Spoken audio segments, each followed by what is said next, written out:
Sidang Sinode ke-49 Gereja Kristen Protestan di Bali secara resmi dibuka Selasa 2 Juli 2024 kemarin.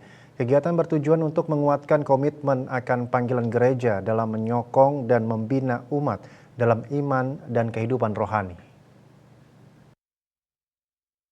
Sidang Sinode ke-49 Gereja Kristen Protestan ini dihadiri oleh Ketua DPRD Badung Camat Kuta Utara, Majelis Pekerja Harian, Majelis Sinode Harian GKPB dan perwakilan dari berbagai jemaat di seluruh Bali. Sidang juga dihadiri utusan berjumlah 200 orang dan undangan 81 orang termasuk para emeritus, vikaris, pengurus BPI GKPB dan para tamu dalam dan luar negeri totalnya 283 orang.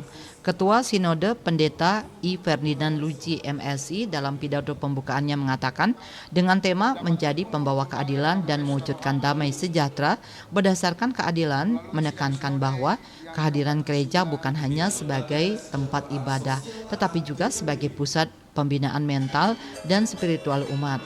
Gereja hadir untuk menyuarakan pesan perdamaian dan kasih serta menjadi tempat di mana umat menyatakan syukur kepada Tuhan. Ditambahkan I. Ferdinand Luigi, sidang sinode tahun ini diharapkan dapat menghasilkan keputusan dan langkah-langkah strategis dalam menguatkan pendidikan rohani dan pelayanan sosial gereja. Selain itu, rencananya akan dibahas juga upaya-upaya untuk lebih mendekatkan gereja dengan masyarakat luas, termasuk dalam menghadapi tantangan-tantangan zaman yang terus berkembang.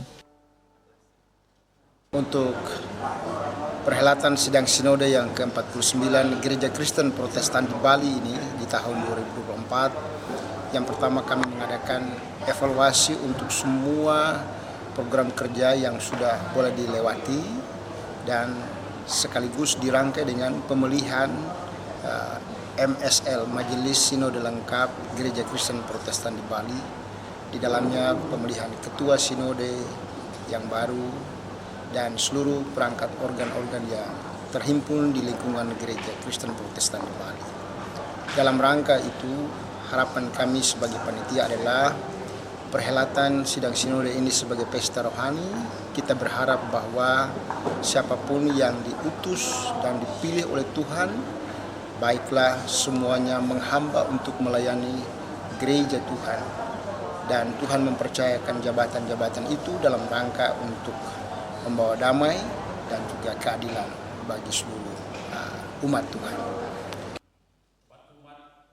Sementara itu, Ketua DPRD Kabupaten Badung Putu Parwate yang mewakili Bupati Badung mengatakan, pemerintah Kabupaten Badung tetap konsisten untuk senantiasa menginspirasi, mendorong dan menjaga kerukunan hidup umat beragama.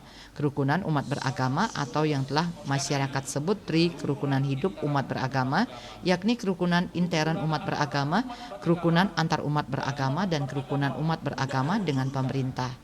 Tentu hal ini mendapatkan satu tantangan. Di atas nama pemerintahan dan Badung, saya memberikan apresiasi kepada Sinode GKPB yang sudah melakukan sidangnya yang ke-49, dan tentu sebagai pemerintah berharap supaya hasil-hasil yang diputuskan dalam sidang Sinode ke-49 ini dapat bermanfaat untuk masyarakat, kemudian bisa memberikan input kepada pemerintah bagaimana ke depan supaya antara pemerintah dan gereja selalu bisa bersinergi.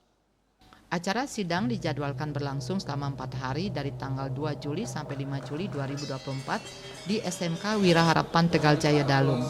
Diharapkan menghasilkan kesepakatan yang dapat memperkuat peran gereja dalam membentuk karakter spiritual dan moral umat sejalan dengan ajaran Kristiani yang mengedepankan kasih dan keadilan. Hendra, Bali TV.